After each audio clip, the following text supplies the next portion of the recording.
You've probably heard that SAMRO pays out royalties a couple times a year.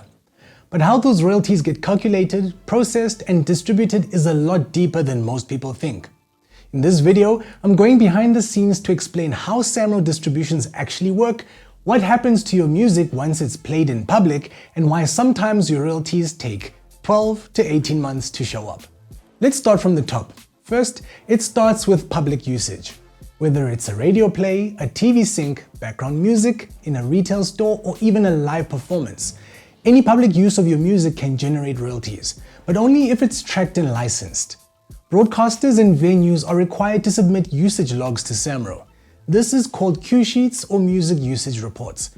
If they don't submit those logs correctly, or at all, there's no data to match against your catalog. Next, SAMRO matches the usage to your registered works.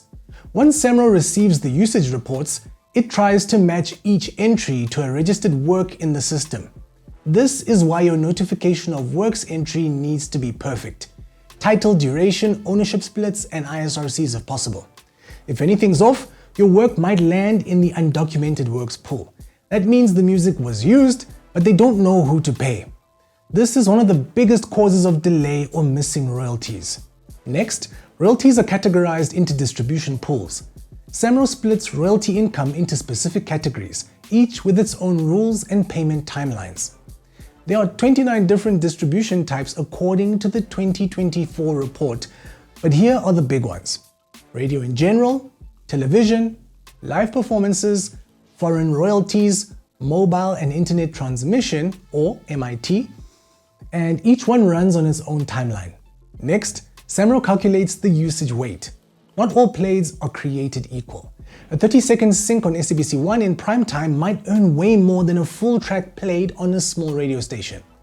SAMRO uses weighted distribution models to calculate duration, the frequency of usage, the platform's value, the share splits, example 50% to the composer, 50% to the author, and this is how one of my tracks earns 6,800 Rand from 3 uses on a USA network, while another one with multiple plays on Spotify earns less than 10 Rand. Next, distributions are processed in cycles. SAMRO then compiles these usage stats, runs payout calculations, and prepares statements and payments to members. This process can take months, especially if there are disputes, metadata mismatches, or backlog data from broadcasters. That's why I always recommend keeping a spreadsheet of placements and submissions. If you aren't into spreadsheets, you can simply open up your Notes app and make an entry every time you hear a new placement, whether it be on TV or radio. You should check to see if your track aired but doesn't show up after 12 or even more months. Check your undocumented work section on the portal and resubmit tracks if needed. And then it should be said that distributions aren't magic, they aren't mechanical, and they must follow a clear method. And the more organized you are as a composer or producer, the more the system is going to work for you. Cool, so if this gave you a clearer picture of how royalties actually move through the system, drop a comment and let me know. And hit subscribe.